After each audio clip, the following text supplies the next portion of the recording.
প্রথমেই বেশি কথা বলবো না, তো চলো আগে মেকআপ লুকটা শেয়ার করে দিই। এটা কিন্তু আমি দুর্গাপুজোর অষ্টমীর জন্য একটা মেকআপ লুক শেয়ার করছি। তোমরা চাইলে এটাকে পার্টি মেকআপ হিসেবেও ব্যবহার করতে পারো, মানে বিয়ে বাড়িতেও সেজে গুজে যেতে পারো। এটা একটু হেভি মেকআপ রেখেছি, তাই জন্য কথাটা বললাম।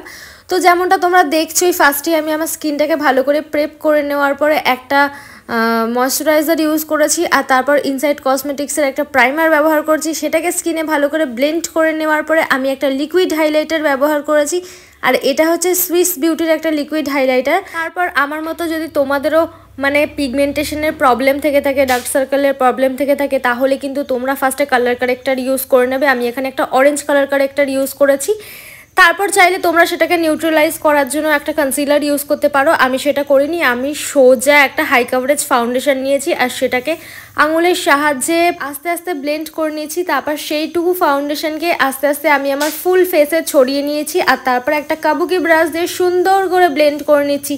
তোমরা যদি চাও বেসটাকে একটু ভারী রাখতে, তাহলে তোমরা এখানে অনায়াসেই ফাউন্ডেশনের একটা দুটো ড্রপ ব্যবহার করতেই পারো। আমি একটা ড্রপ দিয়েই পুরো ফেস মেকআপটাকে কমপ্লিট করে নিয়েছি, মানে বেসটা আর কি।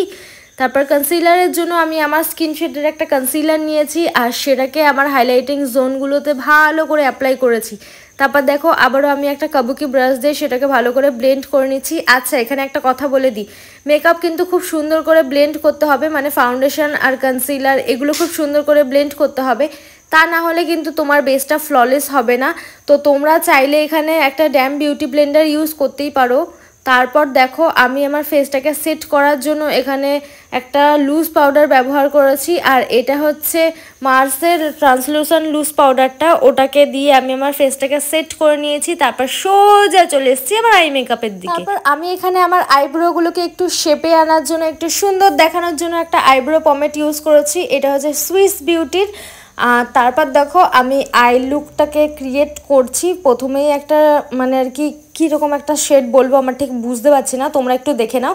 তো এই শেডটাকে নিয়ে আমার আইলিডে ভালো করে ব্লেন্ড করে দেওয়ার পরে তারপর একটা লাইট কালারের শেড নিয়ে সেটাকে আগের কালারটার সাথে সুন্দর করে ব্লেন্ড করে দিচ্ছি, যাতে কোনো হার্স লাইন না থাকে। তারপর আমার চোখের আউটার কর্নারে একটু ডার্ক শেড ব্যবহার করেছি, সেটাকেও ভালো করে ব্রাশ দিয়ে ব্লেন্ড করেছি। আর সামনে একটু শিমার না হলে চলে নাকি?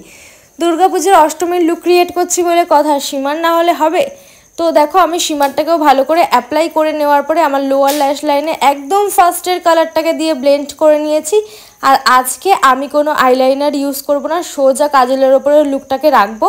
তাই জন্য আমি এখানে একটা ব্লু হেভেনের কাজল ইউজ করেছি, আর সেটাকে ব্রাশ দিয়ে স্মাচ করে নিয়েছি আর হালকা একটু টান দিয়ে নিয়েছি। তোমরা চাইলে টানটাকে মানে ইগনোর করতেই পারো, আমার বেশ ভালো লাগে তাই জন্য আমি দিয়ে নিয়েছি আর কি।